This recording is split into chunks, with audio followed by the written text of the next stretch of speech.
Hi there, and welcome to First Coast Sugar Gliders. If you haven't met me yet, my name is Paula Williams, and I'm the owner of First Coast Sugar Gliders. Today, I would like to spend some time with you and talk to you about the drawbacks of owning a sugar glider as a pet. The first drawback is related to biting. Just like anything that has teeth, sugar gliders can bite and draw blood. Some of the reasons sugies may bite are they are stressed, such as change of household or a new baby going home. All of those factors do stress the sugar gliders and they might bite. Or we are trying to restrict them when they don't want to be restricted. That happens a lot during nail cutting time. Even a completed bonded sugie can bite their owner if the owner is doing something that the sugar glider does not appreciate. Well, even though you're trying to do something that they do appreciate, such as handing out mealworms or yogurt drops, they might bite you by mistake. Sugies get so excited when they are being handed out treats that they completely miss the treat and get your fingers instead. Ouch, that hurts. Sugies can also bite when they become territorial. For example, I have a male mosaic who becomes very territorial every time his mate has babies. So I completely avoid him during that time because I know he'll bite me if I try to get too close to the babies. So what I'm trying to say is, if you are afraid of getting bitten, or if you think that you cannot take the bite, maybe a sugar glider is not the right pet for you. Do not believe certain websites that claim that a sugar glider's bite is just a pinch. It is a bite, a real one, and it draws blood. You have to see my hands during nail cutting week. It's pitiful. The second drawback of owning a sugie has to do with their nails, that, if not maintained well, can become very long and very sharp. This will scratch you and sometimes even draw blood. Although it is considered a drawback, of course, there is, with the proper nail maintenance, which means cutting and trimming your sugar glider nails at least once a month, this drawback is easily remediated. The issue is that it is very hard for new owners to cut their sugar gliders' nails. It takes time and experience to cut gliders' nails correctly. We at First Coast Sugar Gliders teach all of our customers how to cut their sugie's nails. But most of our customers do take advantage of our nail cutting services. So, I also wanted to mention that those nail trimmer inserts for the wheels are not only a waste of money, but also very anti-hygienic. Sugies poop and pee while they run on the wheels, and the sandpaper absorbs all of it, making it a cesspool for bacteria to grow. So, in summary, if you cannot cut your sugar glider nails, or you do not have access to nail trimming services, although some vets do provide them, a sugar glider may not be the right pet for you. The third drawback of owning a sugar glider is the inability to potty train them.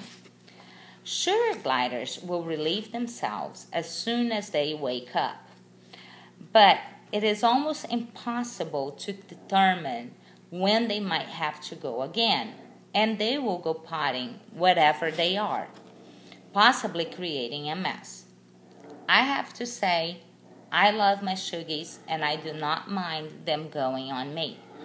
But if you are the type of person that does mind being peed and pooped on, again, a sugar glider might not be the right pet for you. The fourth drawback to owning a sugar glider is that they can be quite messy eaters. playing with their food, food throwing. It is not unheard of finding pieces of food 2 feet away from their cage. Although some gliders are messy eaters, there is a couple of ways to remediate the situation. The first one is to use the Shuggie kitchen when feeding them, and the second one is making sure that their cage area is vacuumed on a daily basis. With a proper cleaning routine, you can have a clean, odorless pet. The fifth drawback of owning sugar gliders is their nocturnal nature, which, contrary to what many people say, cannot be changed. Shuggies are nocturnal. They sleep during the day and they are awake at night. Shuggies are most active at night, real late at night. And they do make numerous kinds of noises, with one of the loudest one being barking. The barking sound that Shuggies make sounds just like a puppy yelping and can be an indicator of 2 things. The first one is that the Shuggies are simply communicating with each other.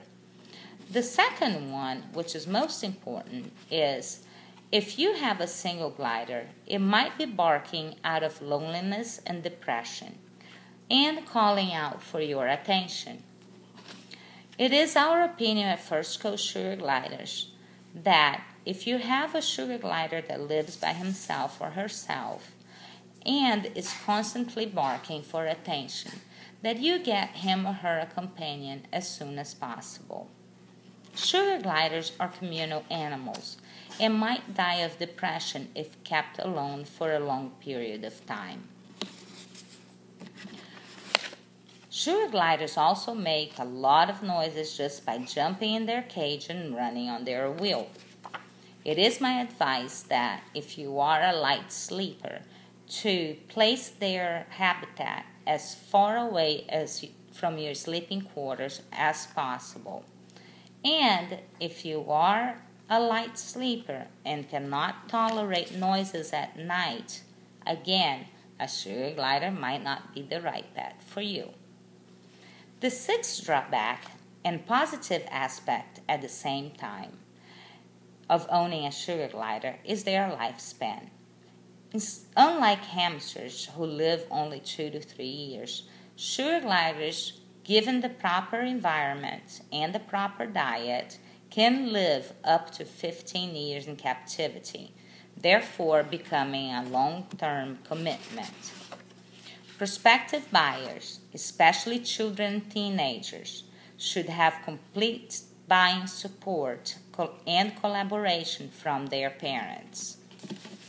Children often lose interest on the pet within weeks of purchasing them, and teenagers with college plans should think twice when purchasing a Shuggie, because most college dorms do not allow students to have animals in their rooms.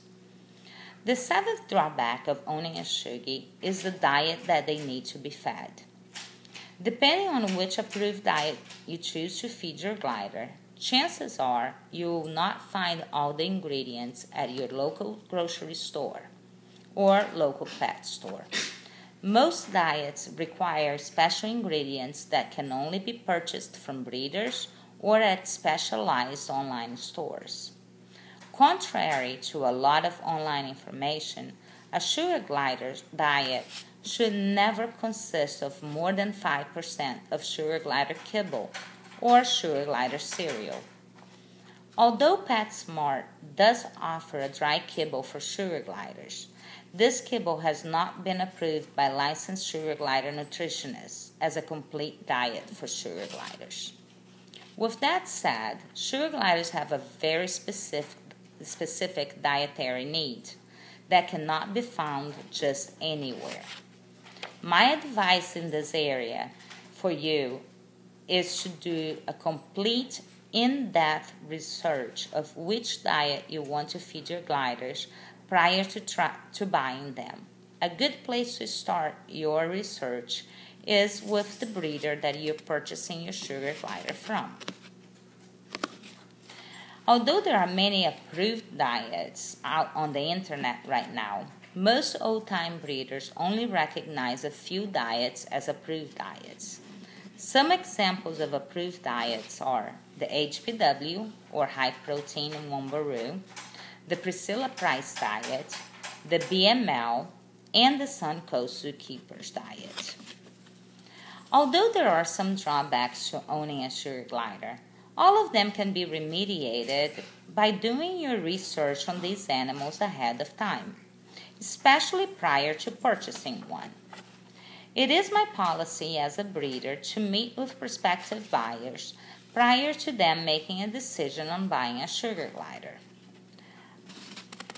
I invite the prospective buyer to my house, show them my breeding facilities, let them handle some adult gliders, let them handle some baby gliders, and then give them all the information they need to make an informed and educated decision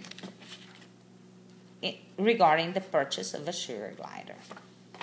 Well, I hope this information has helped you and pointed you in the right direction. Thanks for visiting First Coast Sugar Gliders, and have a wonderful day.